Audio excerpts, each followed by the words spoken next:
नमस्कार साथियों, स्वागत है आपका एक और नए वीडियो में HSC mining surface project awareness 888 में। आज का जो टॉपिक है वो हमारा hand tool safety guidelines for civil construction work में आज का टॉपिक है जैक हैमर। तो जानते हैं साथियों किस तरीके से जैक हैमर का यूज एक कंस्ट्रक्शन और सिविल साइट पर जैक हैमर का यूज किया जाता है और क्या क्या सावधानियां और क्या क्या precautions to be taken before starting the any civil work और कंस्ट्रक्शन वर्क। तो जानते हैं साथियों सबसे पहले कि जैक हैमर होता क्या है। तो साथियों जैक हैमर एक परकसिव ड्रिलिंग मशीन है, यानी कि परकसिव ड्रिलिंग मशीन यानी प्राथमिक रूप से हार्ड मटेरियल जैसे कि कंक्रीट और मैसनरी को तोड़ने के लिए किया जाता है, जिसे मैन्युअल रूप से एक व्यक्ति द्वारा संचालित किया जाता है, जो आमतौर पर इसे किसी तरह पर ड्रिल करने, किसी कंक्रीट दीवार को तोड़ने की और बीम को तोड़ने की उसकी सतह पर रखकर वर्टिकली ड्रिल करके काम में लिया जाता है। अब जानते हैं साथियों what is a jack hammer used for. It is normally used for, यानी कि यह आमतौर पर यूज होता है ब्रेकिंग पवेमेंट यानी पवेमेंट रोड के साइड से में बने हुए फुटपाथ को तोड़ने के लिए, मेकिंग लार्ज होल यानी बड़े बड़े छेद बनाने के लिए, डिमोलिशिंग वॉल्स और स्मॉल स्ट्रक्चर्स यानी दीवारों या छोटे स्ट्रक्चर्स को तोड़ने के लिए, ब्रेकिंग अप और हार्डनेट सॉइल्स यानी कठोर मिट्टी को तोड़ने के लिए, और ड्रिलिंग रॉक यानी चट्टान में ड्रिलिंग करने के लिए, opening channels for pipes and wiring pipe और वायरिंग के लिए चैनल को खोलना या उसे गड्ढा करना, या सिरेमिक कोटिंग यानी सिरेमिक कोटिंग्स को अलग करना या उसे डिमोलिश करना। अब चलते हैं साथियों और जानते हैं टाइप्स जैक हैमर के टाइप। न्यूमेटिक जैक्स होता है for drilling, digging, breaking lumps, boulders, remove, choking etcetera. यानी कि न्यूमेटिक यानी हवा से चली जो जैक हैमर होता है उसका यूज ड्रिलिंग करने के लिए, खड्डा करने के लिए, किसी लम्प्स को तोड़ने के लिए या किसी पत्थर बड़े बोल्डर्स को तोड़ने के लिए, और जो चोकिंग हो रही नालियां है उसे तोड़ने के लिए किया जाता है। Electric for demolition of concrete, यानी कि जो इलेक्ट्रिक जैक हैमर होता है वो कॉन्क्रीट को डिमोलिशन करने के लिए यूज किया जाता है। और थर्ड है फॉर चिपिंग कंक्रीट और ब्रिक ईंटों को काटने वाला हैमर ये होता है। ठीक है साथियों, ये पिक्चर आप जैसे कि आप इमेज में देख सकते हो, इनकी पिक्चर न्यूमेटिक इलेक्ट्रिक रखा है। इसमें एक व्यक्ति जब जैक हैमर के साथ काम कर रहा था तो उसके साथ एक एलटीआई हुआ था साइड पर। तो इसमें अपन इसको भी डिस्क्रिप्शन अपन जानेंगे किस तरीके से अपन इस सेफ्टी अलर्ट से या पास्ट इंसिडेंट से अपन किस तरीके से आने वाले अपन और अपने कलीग्स या अपने साथी कर्मचारियों को किसी अनहोनी घटना होने से बचा सके। तो सेफ्टी अलर्ट क्या था, सेफ्टी अलर्ट डिस्क्रिप्शन क्या था साथियों, क्या after cleaning of sludge launders with help of jack hammers, IP kept it inside hygiene chamber vertical positions. IP was cleaning sludge launders surrounding accretions with help of cleaning tools. This cleaning tools hit jackhammer and it fell down over IP right leg. IP leg observed swellings. Immediately send him HZL hospital for further checks. यानी क्या इसमें बताया गया है कि Jack hammer की सहायता से स्लज लोंडर क्लीनिंग होने के बाद आईपी यानी इंसिडेंट पर्सन ने जैक हैमर को हाइजीन चैम्बर में वर्टिकली यानी खड़ी पोजीशन में रख दिया। बाद में आईपी स्लज लोंडर के आसपास पड़े हुए स्लेज कीचड़ को क्लीनिंग टूल्स की सहायता से साफ कर रहा था, और उसी समय वह क्लीनिंग टूल्स जैक हैमर को जो खड़ी पोजीशन में था उससे टकराया और वह आईपी के राइट पैर पर गिर गया। यानी कि इंसिडेंट पर्सन के राइट पैर पर वह जैक हैमर जो खड़ा हुआ था वो आईपी के राइट पैर पर गिर गया, जिससे कि उसके पैरों में सूजन महसूस की गई और आगे के चेक के लिए उसे एचजेडएल हॉस्पिटल भेजा गया। साथियों जो एलटीआई हुआ था उसका जो सेफ्टी रिकमेंडेशन निकल के आया था वो क्या है जानते हैं। तो सबसे पहले आ गया है साथियों HIRA register to be update to mitigate the hazards, यानी कि हीरा रजिस्टर को जो HIRA hazard identification risk assessment है उसको अपडेट करना है ताकि रिस्क को कम किया जा सके।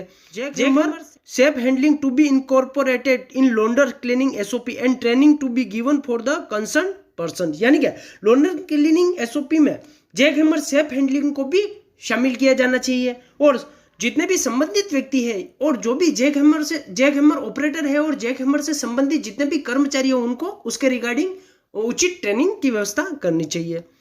थर्ड है designated location and fixing arrangement to be done for jack hammer storage, यानी क्या जैक हैमर को स्टोरेज करने के लिए एक निर्धारित स्थान और फिक्सिंग की व्यवस्था भी की जानी चाहिए ताकि after work done jack hammer को अपन वहां पे जो भी इसका डेजिग्नेटेड पहले से वहां पे अपन रख सके। फोर्थ आ गया cleaning activity to be carried after removal of jack hammer from the room to be insured.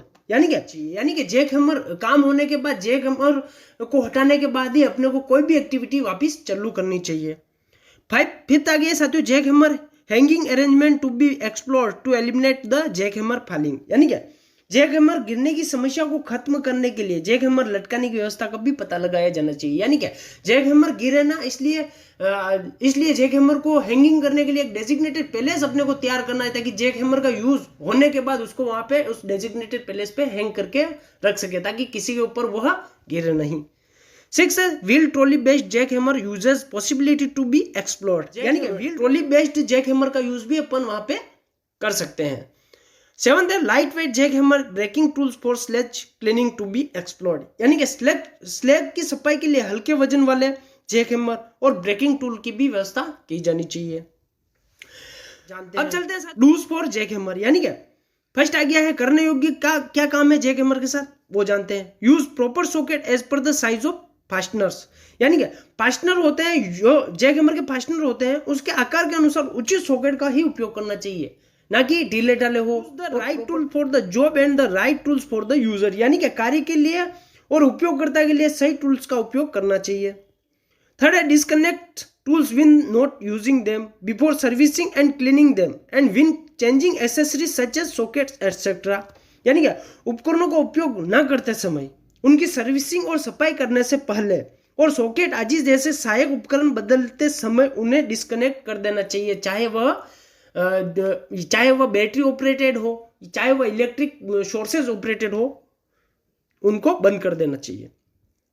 Fourth है साथियों यूज 2 और 3 finger triggers for power tools. Use 4 fingers triggers only when the tool is balanced. यानी कि बिजली उपकरणों के लिए 2 या 3 उंगली ट्रिगर का ही उपयोग करना चाहिए। 4 उंगली ट्रिगर का उपयोग केवल तभी करना चाहिए जब उपकरण उसका बैलेंस स्थिति या संतुलित स्थिति में हो।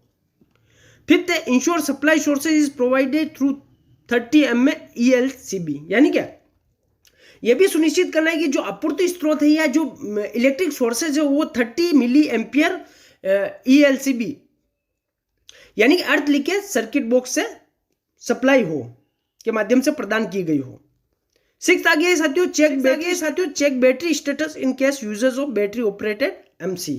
यानी क्या बैटरी चली जो मशीन है या जो जैक हैमर है उनके उपयोग के मामले में बैटरी की स्थिति की अच्छे तरीके से अपने को पहले जांच कर लेनी चाहिए। अब आया है साथियों डोंट्स। यानी क्या नहीं करना चाहिए जैक हैमर के लिए, वो जानते हैं। फर्स्ट आ गया never carry a tool by the cord और होज। यानी क्या कभी भी किसी भी उपकरण को रस्सी या उसके होज के सहायता से कभी भी कैरी नहीं करना चाहिए। Second never yank the cord और the hose to disconnect it from the receptacle. यानी क्या करने के लिए कभी भी यानी उसके कॉर्ड और होज को न हिलाए। थर्ड आ गया रिड्यूस एक्सेसिव ग्रिपिंग फोर्स और प्रेशर। यानी क्या अत्यधिक पकड़ने वाले बल या उसके ग्रिप या फोर्स को दबाव को कम करना है। फोर्थ है avoid high contact forces and static loading. यानी कि उच्च संपर्क हाई कॉन्टेक्टिंग फोर्स और स्टैटिक लोडिंग से हमेशा ही बचना चाहिए। फिफ्थ है keep all people not involve with the work at a safe distance from the work area. यानी कि जितने भी वर्कर है जो उस कार्य से इन्वॉल्वमेंट नहीं रखते हो, यानी उस कार्य से नहीं जुड़े हो, उन सबको एक सुरक्षित दूरी पर रहना चाहिए। तो साथियों आज अपन ने इस वीडियो के माध्यम से जाना है कि किस तरीके से जैक हैमर का यूज करके और किस तरीके से उसके साथ फ्रेंडली व्यवहार करके हम खुद और जो अपने कलीग्स या अपने साथी कर्मचारी हो उनको सुरक्षित रख सकते हैं, इस वीडियो के माध्यम से जाना है। तो होपफुली आपको ये वीडियो अच्छा लगा होगा। आज के लिए इतना ही साथियों, मिलते हैं नेक्स्ट टॉपिक में। तब तक के लिए थैंक्स फॉर वॉचिंग।